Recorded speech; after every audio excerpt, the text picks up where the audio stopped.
So I want to thank you all for joining us this evening for our very special Real Talk M Room with Ray Campbell, our OMA Ambassador. We're very excited to have him speak with us today and looking forward to this discussion. Take it away, Ray.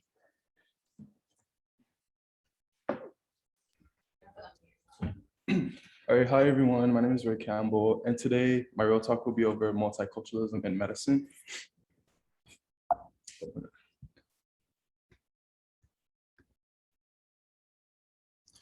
All right, so first we're gonna start off by what is multiculturalism in medicine. So I have 3 bullet points here, and this is essentially what we're gonna kind of broadly speak about during this presentation. So the first one is assessing the language and cultural barriers associated with healthcare in the US. Then we have revising interactions with healthcare personnel, patients, and relatives based on backgrounds. And also we have identifying biases during patient/medical personnel interactions. So why is this topic important to me? So currently I'm a junior studying molecular biology with minors in Spanish and HMS. And for as long as I've known since middle school, I've wanted to be a cardiologist because in lower income and communities of color, heart disease is the most prevalent. So I've always wanted to, give back and do something to contribute to that. So the first topic that we're going to talk about is language barriers.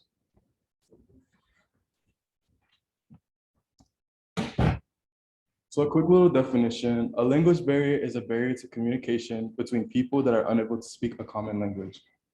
So think about this as if someone spoke Spanish and you only spoke English, that would be a language barrier. So this has been more hyper prevalent over the past few years due to increased immigration from other countries where these countries don't necessarily speak English, and the people that are coming here don't know English until they arrive to America, where it's becoming a lot more difficult for communication to happen. So I have a few example videos just to kind of get a little bit more background on this topic.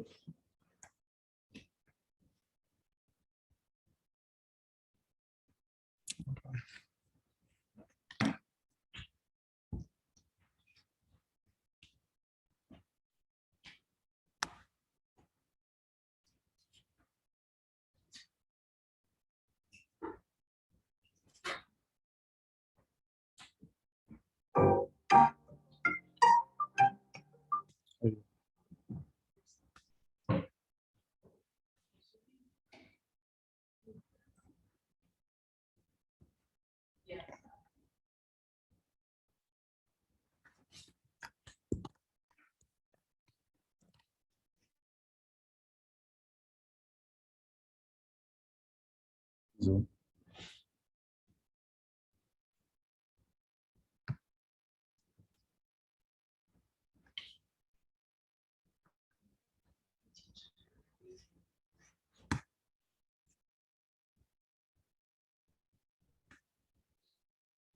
Ray, if there's supposed to be sound, we can't hear it on this end. Okay.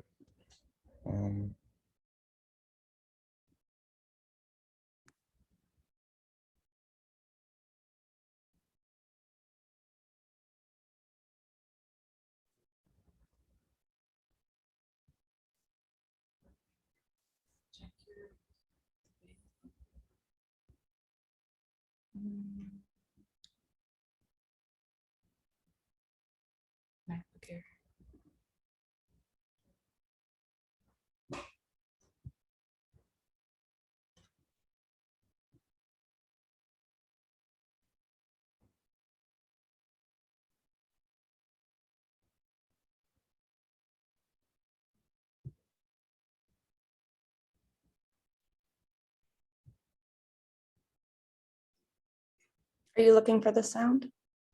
Yeah, I'm currently trying to figure out why it's not playing. It was just playing earlier.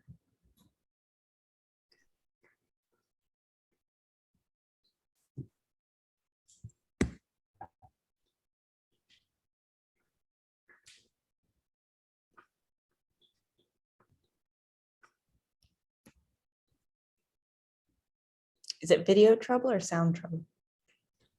Honestly, no idea. You said the video itself isn't playing? No, it's like the video is playing, but it's like not, the sound's not going on Zoom. Why does that?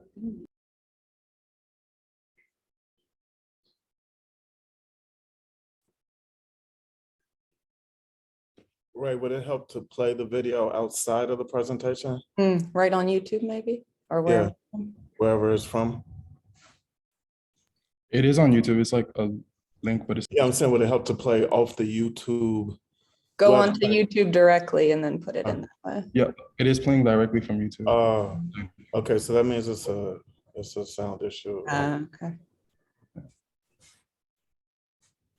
Can you check your audio settings to make sure it's coming through the right way? Yeah, take that off.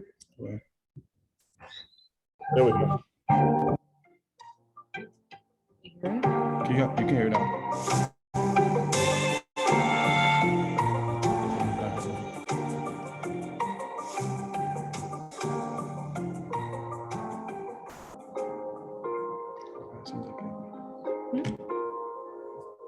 We are held ethically to our mission statement.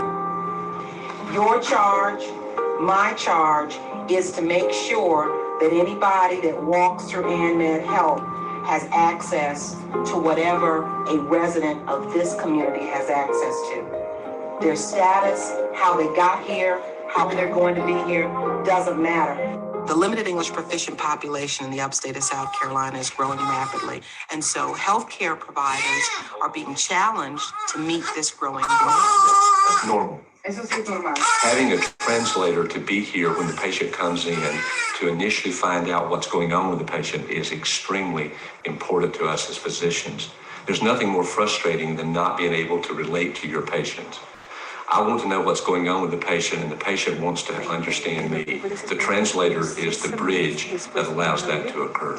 Okay, the doctor left you 4 prescriptions. El doctor te dejó 4 recetas.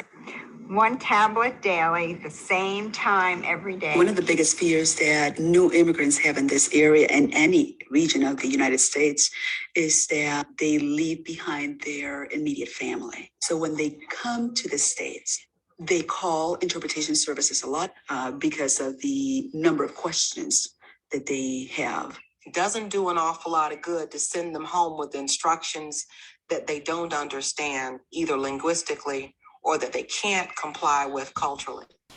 Our emergency department is our most expensive point of contact in the hospital system. So we don't want someone to come back 4 or 5 days later to our emergency room because they didn't understand what they were supposed to do at the time of discharge. In the past, we've had people who knew the language but didn't understand medicine. You have to bridge between medicine, language, and the patient's needs. Ask him, has he had any other medical problems? ¿Has tenido otro problema medical? No. Ask him if he takes any medicine on a regular basis. If she comes to the emergency room and says to the doctor that he took 10 pills of Mejoral, the doctor has no idea of what the patient is talking about. At MedVerse, we have compiled a database of over 10,000 Latino medications, and we will be able to tell the doctor that that's nothing else but Tylenol. I can remember prior to the translation services at our hospital that it was so frustrating to only get a few words in English. That is improper medical care. That is dangerous. I'm hungry.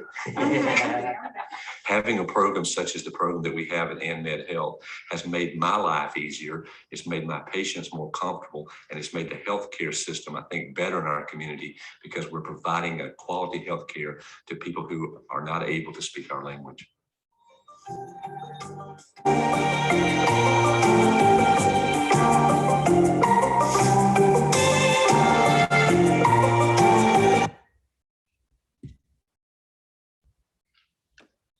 All right, and the second video is like more of a lighthearted comedy, but many doctors and physicians have also like said that it's very accurate representation of how it actually is happening in Stay the care first floor. Okay, Don? Yeah. It's the language line to translate. Oh, Jesus, thank God. Okay, when can it come down? Right. Oh. They said I can't send someone till tomorrow. This cannot wait. We need to take care of this right now. Do not let them off the phone. See if maybe we can just tell them what she's saying and then they can translate it for us. We're gonna try to tell you what she's saying. Okay. Mahoba chinyam.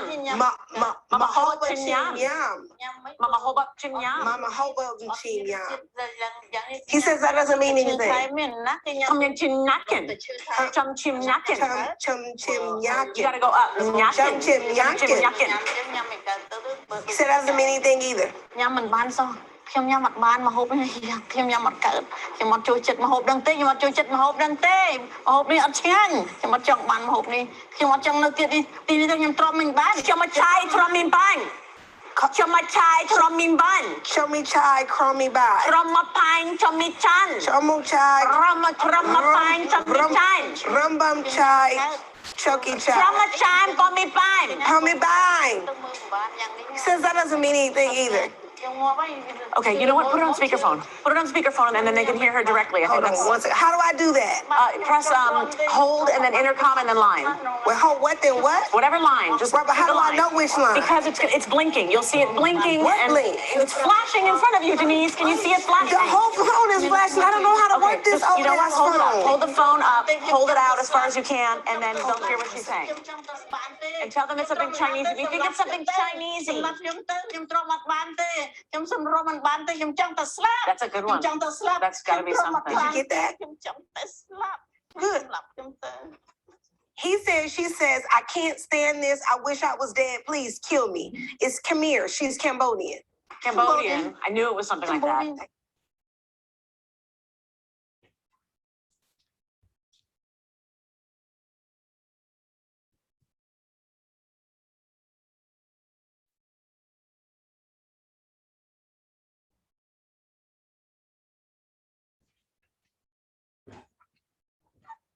Right, so many of us probably have relatives or family or even acquaintances that we know that probably experience these type of issues and in regards to the medical healthcare system. Do you guys have like any stories or any like takeaways that you took from the videos?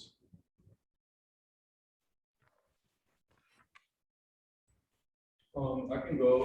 So growing up, like my parents both speak Spanish primarily, but they immigrated from the Dominican Republic. So I felt like, especially when it was like an emergency situation, it's kind of hard to get a translator on site. So either me or one of my siblings always had to translate. And when you're younger, there's like a lot of things that you don't know how to translate, especially when it comes to like medical terminology.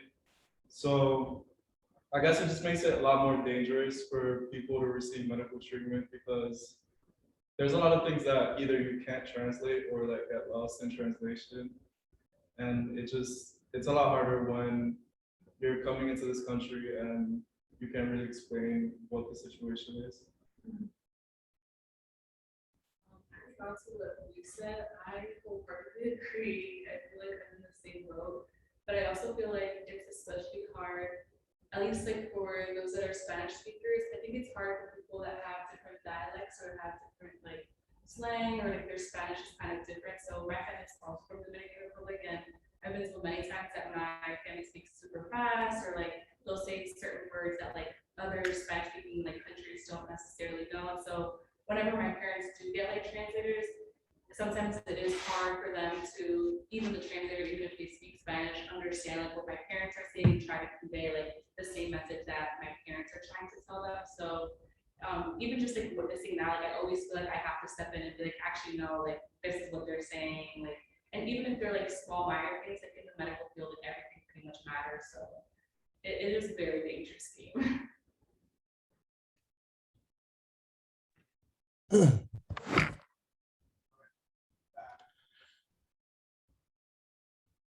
Right.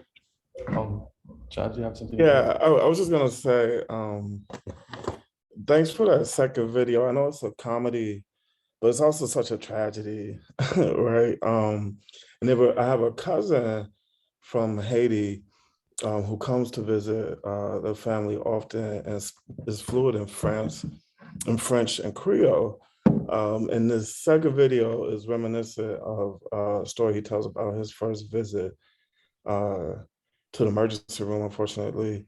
here in the States during one of his visits.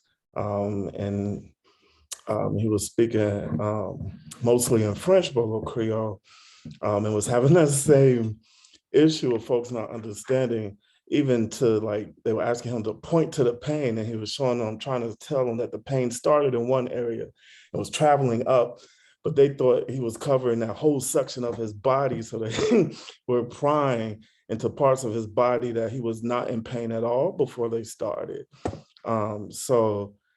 Just a great video, and it talks to how these issues really affect the lack of quality care that folks can access.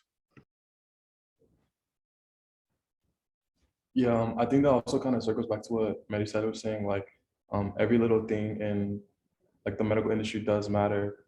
Like, as it was so easy to get mixed up with a pain that's all over your body and something that's traveling up, like it's like little things like that within language that kind of hinders quality of care for people who are necessarily not English speakers, or if English is their second language and they can't like properly convey like what's going on with them. So, anyone else, or move on?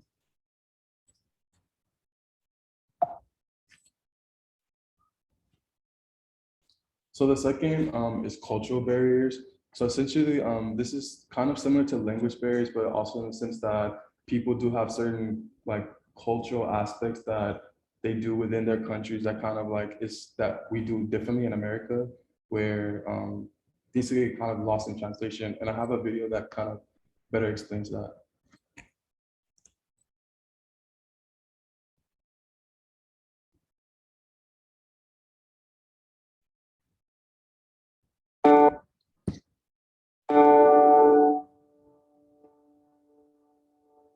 We were kids who were placed in the system and we were expected to function like every other normal kid in the United States.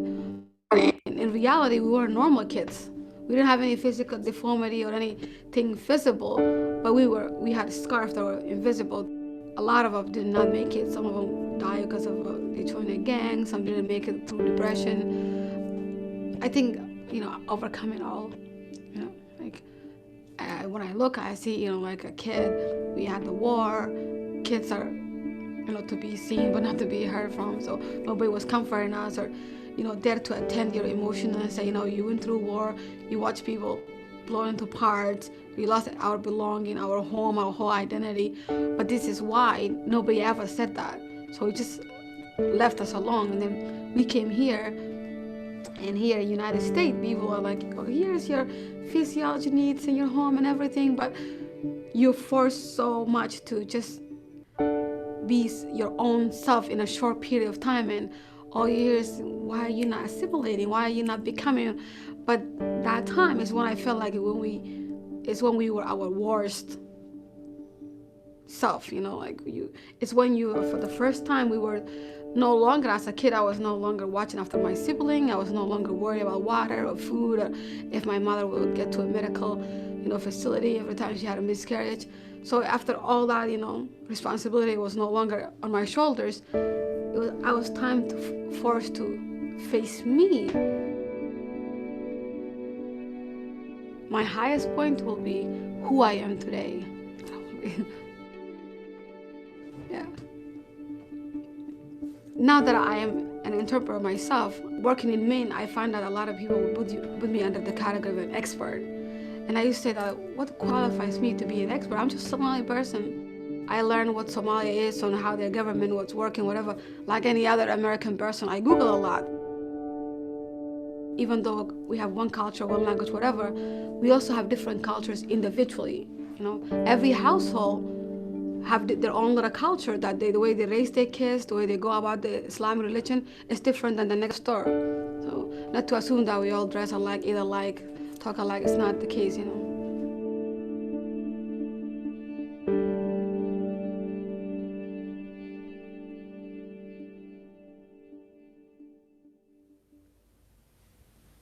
This is Najma, a 20-year-old woman from Somalia. Last year, Najma and her husband were set to be resettled by the United Nations to Lewiston, Maine. 2 weeks before their departure, Najma's husband died of a respiratory infection he contracted in the refugee camp. A month later, now in Lewiston, Najma discovered she was pregnant. Najma's neighbor urged her to make an appointment to see a doctor. She said it was very important for the health of Najma and her baby. In Somalia, people only see a doctor if they feel sick, but trusting her new friend, Najma made an appointment. The receptionist told her to come at 2 o'clock on Tuesday. She had errands to run till 5, but in Somalia, patients wait to be seen, sometimes in the order they arrive, sometimes at the discretion of the doctor, sometimes for hours. So coming later would just mean someone else would get the chance to see the doctor first. The errands took a little longer than expected, so Najma arrived at 5:30 and was flustered to find the clinic had closed. When Najma called the next day, the receptionist said that they closed at 4, as always, and that Najma needed to show up the next day at 10 a.m. or else there'd be no time for her for a month. This wasn't anything like the system she was used to. Najma felt terrible being spoken to like this. She hadn't meant to convey any disrespect to the receptionist, and she was frustrated because she had no idea why she, a healthy woman, was going to the hospital anyway. The next morning, Najma took a little longer than normal getting out of bed. She'd been sleepy in the mornings lately, but she was only 15 minutes late, so she figured she was close enough. The receptionist did not agree. She rebuked Najma for her selfishness and lack of respect for others. She then handed Najma a clipboard of forms to fill out and sign. None of this made any sense. In Somalia, there are no set appointment times. Doctors take as long as they need with each patient and then call the next in line. There aren't any forms to sign because records are seldom kept. Najma wondered if the forms meant she was in trouble. She could speak and read simple English, and the forms had many questions about her family and her past. Some questions were very personal.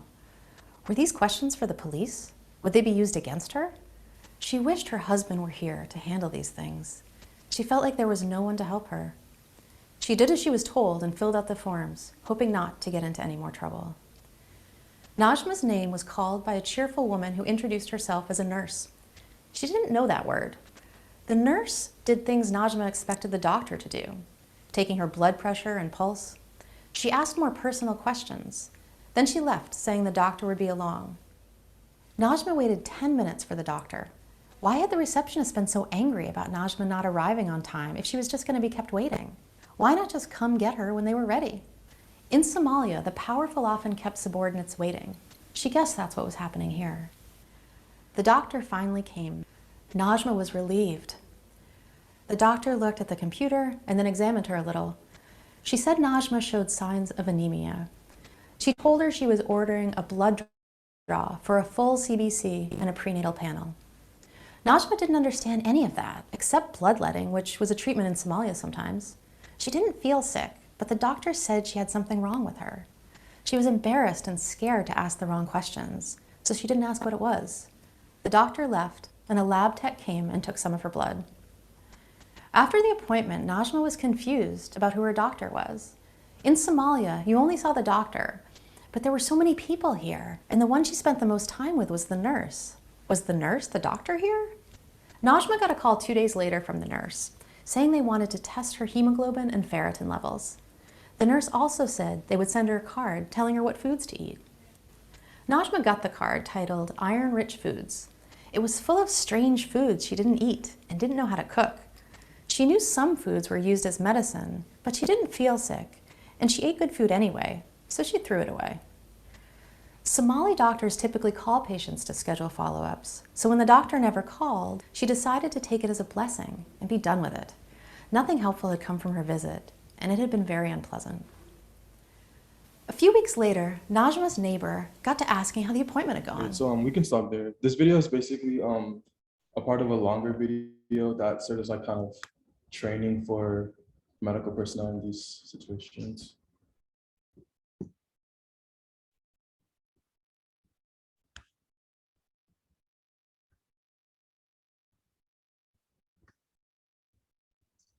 So basically the topic of this was like cultural differences. A lot of times this can lead to miscommunication, as we've seen in the video, and even sometimes it can make patients uncomfortable and leads to them avoiding doctors when they feel sick. So what any of y'all had any takeaways from the video or in relations to? I think like watching the video, you realize how like scared it probably is for people that like don't understand like the American healthcare system. Because like obviously with us it's kind of like second nature that we like come in and nurses everything and like I know like literally just waiting for doctors like a joke here that it's like, oh, we have to come like 15 minutes early for you guys like have this wait like 2 hours. But like, I can imagine like barely knowing English and then having 3 people come in and just like kind of crowd over my body and I just have to like assume that they know what they're doing. Yeah, that's like the main thing I thought about.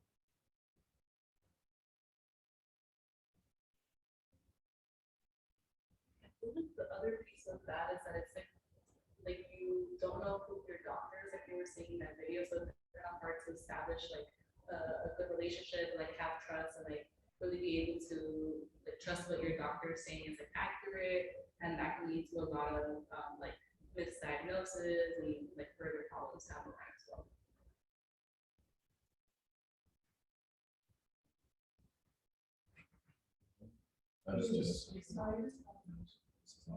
So for me, watching the video really gave me a new perspective.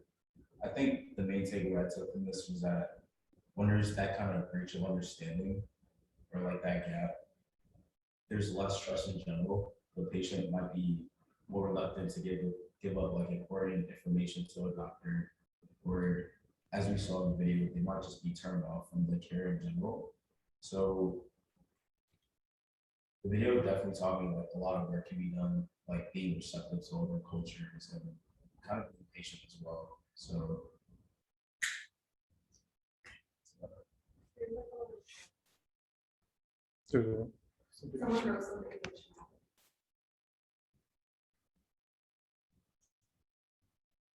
Yeah, I'll submit the links to the videos in the chat. But like I think also a good point that I saw in the video is like with the receptionist, like even little things like the tone of your voice for a person who doesn't really necessarily speak English as their first language, so they can't understand like the little innuations, like what you actually mean. Like even sarcasm could probably be taken in a different manner, and like there's certainly like a lot of different things that we could change about the medical system from these videos. So leading to the third and final aspect, which is kind of a lot more like weighted and heavier, it's the biases in medicine. So I have another video. This is a University of Washington medical student who noticed that there's different aspects in medicine, such as like a kidney test where it's like graded differently for Black people and other people, people of different racial groups. So I guess right now.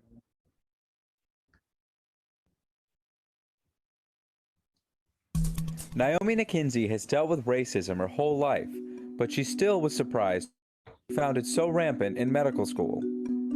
I saw repeated over and over again that race was a risk factor for disease. The CDC states that African American adults are twice more likely to die from heart disease and 50% more likely to have high blood pressure than white Americans.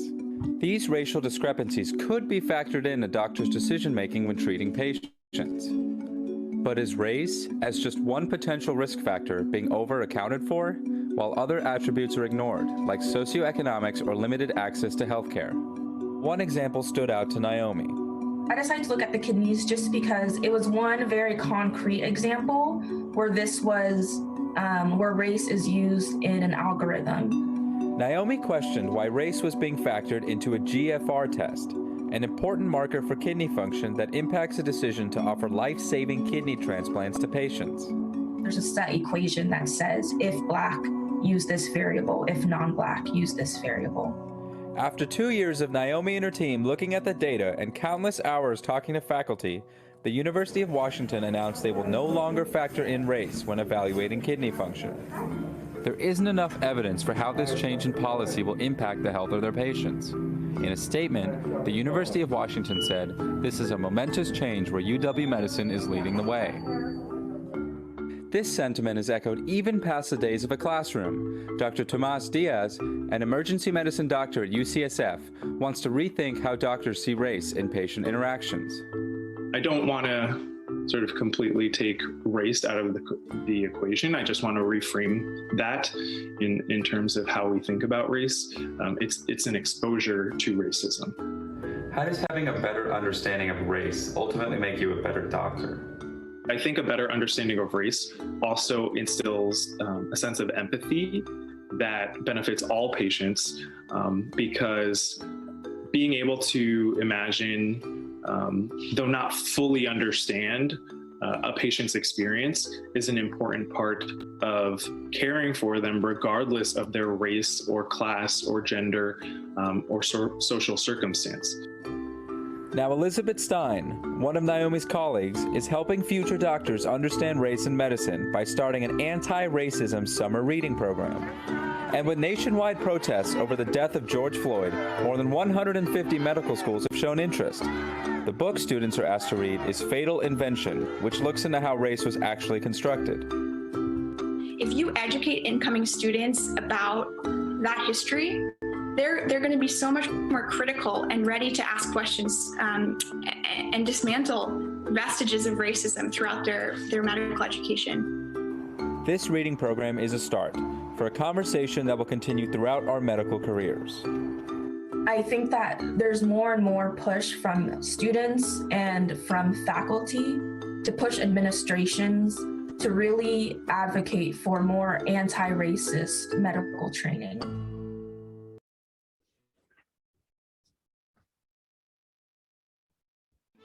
Jump into a world of epic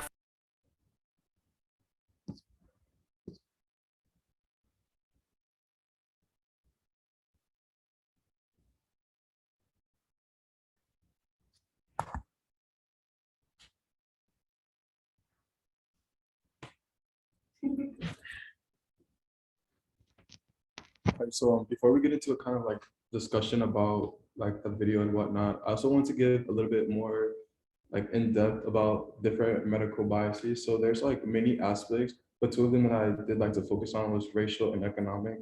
So under racial, I have that two like very hyper-prevalent issues. So many BIPOC people, there's like stigma that they're more likely to abuse prescription drugs that doctors give them, and that's why many doctors do underprescribe them to their patients.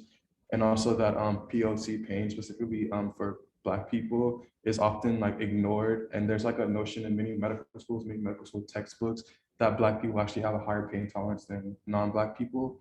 And this is a like really high reason why many Black women have higher death rates during pregnancy than any other race in the US.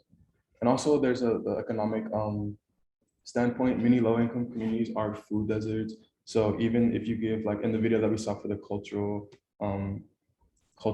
barrier video, even though that you can give them a card that says it's what you should eat, you should eat, many communities are not like, don't have the ability to gain those types of food. And also like the most obvious point, like access to healthcare is very expensive. Like many people can't, just go to a clinic when they feel sick. Like a lot of people do feel like it's rather worth it just take a Tylenol instead of like going to the doctor and seeing what is actually wrong with them. So any like takeaway points from both the video and the slide?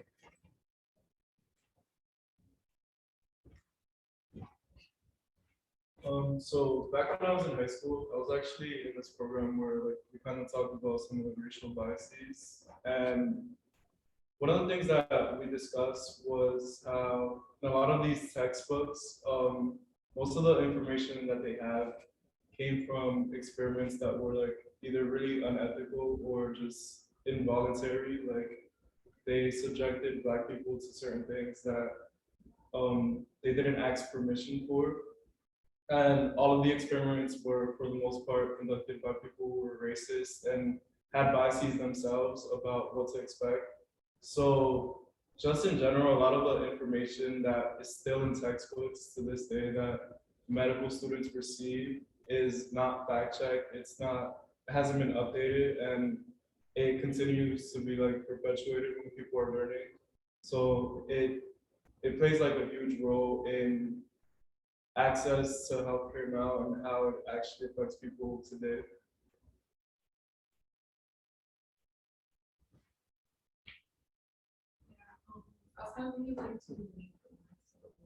I know like of a racial one as well as like medical textbooks is that they don't have rashes like shown on their skin. So medical students don't like perceive the rashes the same as like lighter skin, so they literally like can't tell the difference. Like when there's like a black patient or a dark patient like in their like, room. And then I think the food desert is like interesting because something that I don't really think about. Like I remember, like so I went to Westminster the first time like this year, and I remember like when I walked in, I was like, this is crazy. Like there's so many different like types of like produce and stuff. And like I usually shop at like the local Walmart, and it's like always empty. And like I never get like the groceries that I need. So and like the whiteness is like further into like the suburbs of Bethlehem. So I feel like that's like a really clear, like, a really clear example of because it's in like the way supermarkets exist, like in a location that's more like popular and then like way.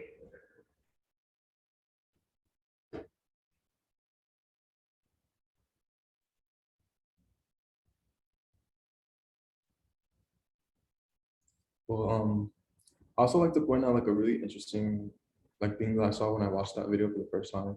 So she was talking about the kidney like test that they did for use this number for Black people, use this number for white people.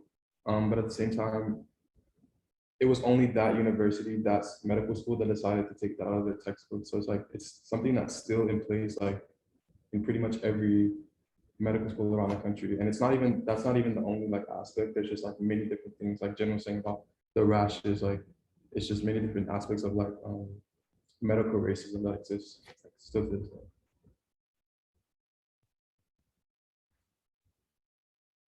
So if no one else has anything to say, that concludes my presentation. Thank you all for attending.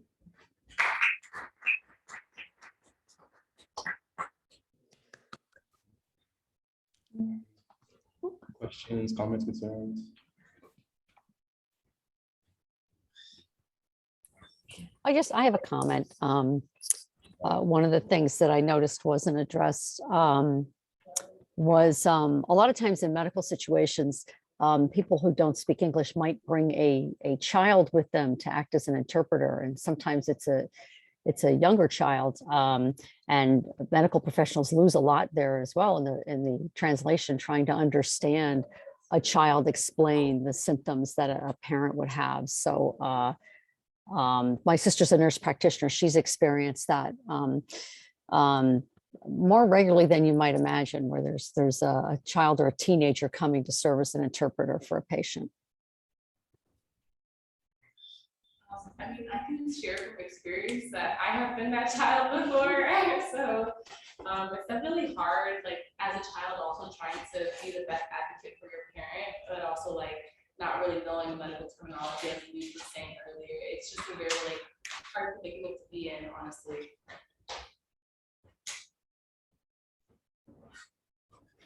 So some things I wonder about, I want to look more into things like social determinants of health, things that affect patients that we don't pay as much attention to. Like we mentioned some socioeconomic problems like access to food, food desert, stuff like poverty, access to different parks around the area.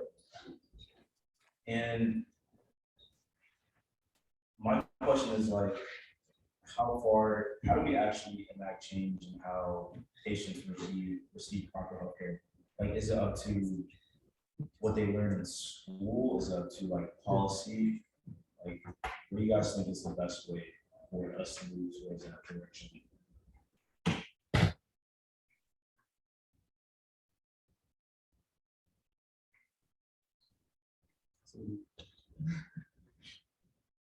Well, honestly, I think the first step is like, even before you enter medical school, like it should be taught like, you know, these people exist, like these communities exist, and like they face these certain barriers, they face these certain challenges that you might not be thinking of. So by the time you get into medical school and you see something on a textbook that says Black people experience higher pain, have a higher pain tolerance than white people, like you can do something along the nature of that.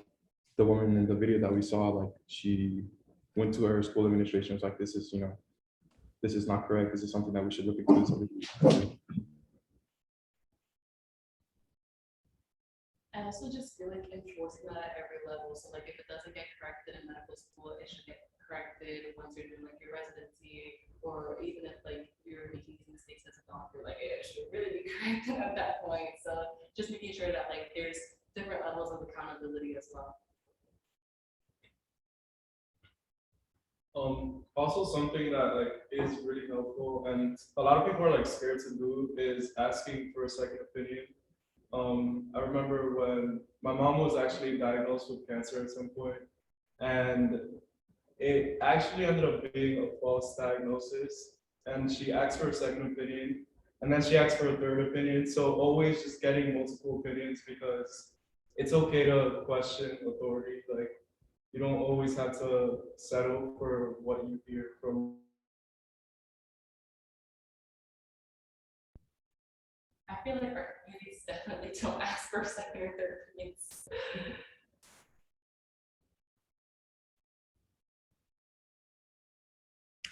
So anything else for anyone?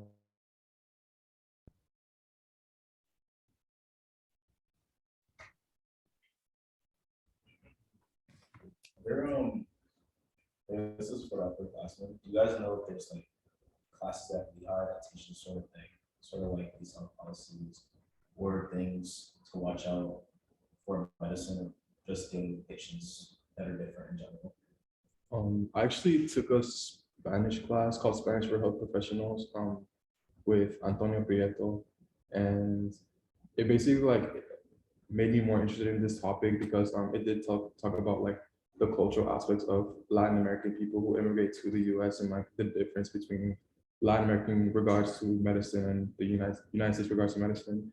And a lot of that can be translated to other countries if you like, know the culture of that country. Just like basically the entire class was just being hyper aware of like how you should interact with people who don't necessarily have the same culture background.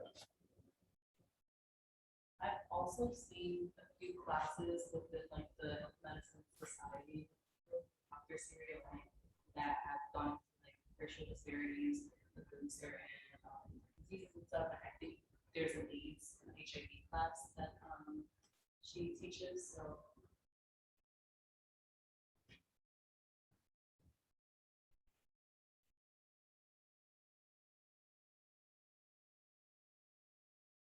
Let's thank y'all for coming and attending my talk. Hey, Ray. I'm sorry, before you close out, I do have a question for you. Yes. So knowing what you know about this topic and what you've shared with us, can you articulate a little bit the model for the type of doctor and the type of care that you seek to provide as a cardiologist in the future? Yes, so as I mentioned like before, and even I think the video mentioned also, Black and brown communities have the high risk of like heart disease and cardiac arrest and whatnot. So I typically want to cater to those type of communities, especially my hometown, Houston, Texas, which is the neighborhood that I live in is predominantly African American, but there is a rising Latinx population, specifically from Mexico. And for that reason, I took it upon myself to kind of start learning Spanish and start learning the cultural aspects of different people, just to kind of be able to cater to their needs more so than than what standard practices like what medical schools require.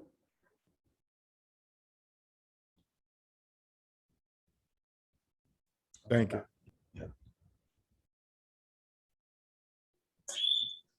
Thank you very much, Ray. Thank you for this time and this topic. Anything else before we close out? I don't want to stop anybody. Thank you, Ray. This was great. Next Thursday, or not next Thursday, this Thursday, please join us in 2 days at our normal noon time for a special guest, 2 of them actually. We actually have John Villanova, who is a professor of practice in journalism and communication and Africana studies. He'll be joining us with, please forgive me if I mispronounce this, Salmeisha Tillett. She is an esteemed scholar and New York Times contributing critic who will be joining us to discuss how to approach and analyze major issues of race and representation in a way that bridges the two worlds. So it'll be a very interesting topic. Please join us on Thursday. The invitation will come out shortly. And again, thank you for joining us tonight at this time. And Ray, great job. Thank you. All right, thank you for coming. I also put the links in the chat for anyone who would want. Wonderful. I'm trying to get them now before you close. I'll put them on the website. I'll put them on the website as well, so you can find them there. Thank you, Ray. Thank you, Ray. Thank you, Ray. Thank you all. Thank you.